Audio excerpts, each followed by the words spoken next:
Shalom dan selamat pagi. Renungan santapan firman Tuhan 24 Oktober, Isnin, Minggu biasa ke-30.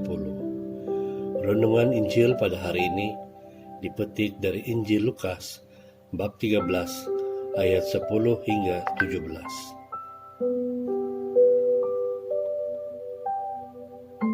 Pada suatu hari Sabat, Yesus mengajar di rumah ibadat. Di situ ada seorang wanita yang sakit karena dirasuk roh jahat selama 18 tahun. Dia bongkok dan tidak dapat berdiri tegak. Ketika Yesus melihat dia, Yesus memanggil dia dan berkata kepadanya, "Mulai sekarang kamu sembuh." Yesus meletakkan tangannya pada wanita itu, dan pada saat itu juga wanita itu berdiri tegak, lalu memuji Allah. Ketua rumah ibadat marah karena Yesus menyembuhkan orang pada hari Sabat. Ketua rumah ibadat berkata kepada semua orang di situ, "Ada 6 hari untuk bekerja. Datanglah pada masa itu untuk disembuhkan, tetapi jangan pada hari Sabat." Tuhan menjawab ketua itu, "Kamu munafik.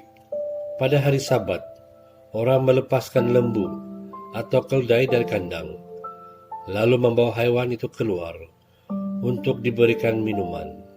Lihatlah, di sini ada seorang wanita keturunan Abraham yang telah diikat oleh iblis selama 18 tahun.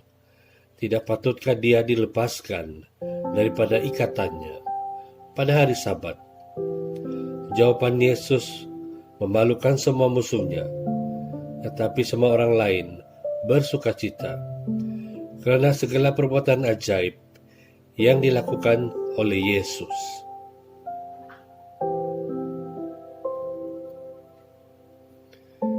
Injil Tuhan, terpujilah Kristus.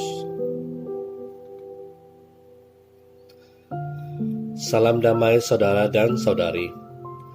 Seorang pelukis bernama Robert Hogel telah melukis sebuah lukisan. Lukisan ini menggambarkan seorang lelaki yang membongkok, dan di atas belakangnya terletak sebuah batu besar yang tertulis, "Apa yang patut saya lakukan agar saya dapat diselamatkan?" Dia coba untuk berjalan maju, tetapi bebannya terlalu berat. Di belakang kiri dan kanan lelaki itu tergambar wajah-wajah yang mentertawakannya. Progres penziarahan hidup yang dilakukan oleh lelaki ini terlalu perlahan, karena dia telah membebankan dirinya dengan penyelamatan dirinya sendiri. Keinginan manusia untuk menyelamatkan diri dan bukannya menerima kebebasan yang Yesus tawarkan kepada kita, akhirnya menjadi satu penyakit rohani yang semakin parah.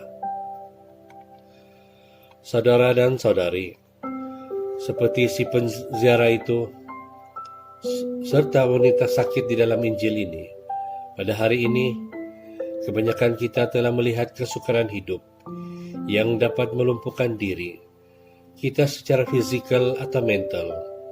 Kita telah melihat ramai pelayan-pelayan gereja dibebani dengan kesedihan, kehilangan pekerjaan, masalah ekonomi, kegagalan hubungan persaudaraan dan persahabatan, atau kesukaran untuk mencapai matlamat pribadi dan memenuhi harapan orang lain. Kesemua beban ini dapat membuatkan hidup kita bongkok. Wajah yang menggambarkan kesakitan, bahu yang memikul berbagai kerena tugas, dan rentak kehidupan yang sumbang. Semua perkara ini akhirnya dapat memusnahkan kehidupan kita secara perlahan-lahan, dan akhirnya kita sendiri menjadi putus asa dengan kehidupan. Satu message yang boleh kita ambil dari kisah ini datang daripada fakta bahwa Yesus menyembuhkan atas inisiatifnya sendiri. walaupun beberapa mukjizat dilakukan atas permintaan dan doa yang disembuhkan. Mukjizat ini datang semata-mata melalui kebaikan Yesus dan belas kasihannya. Wanita di dalam Injil pada hari ini nampaknya tidak mencari penyembuhan, tetapi apabila Yesus melihatnya, hatinya tertuju kepadanya, dan dia menyembuhkannya, walaupun akan banyak halangan seperti peraturan dan ketidakpercayaan dari orang lain. Namun, apa yang pasti adalah tidak ada peraturan dan tidak ada kata-kata yang dapat menghalangi Yesus daripada terus berbelas kasihan dan memberikan penyembuhan kepada wanita itu.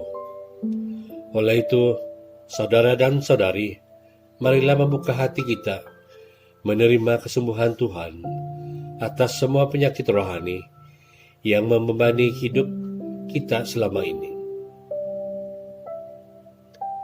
Kemuliaan kepada Bapa dan Putra dan Roh Kudus, seperti pada permulaan, sekarang, selalu, dan sepanjang segala masa.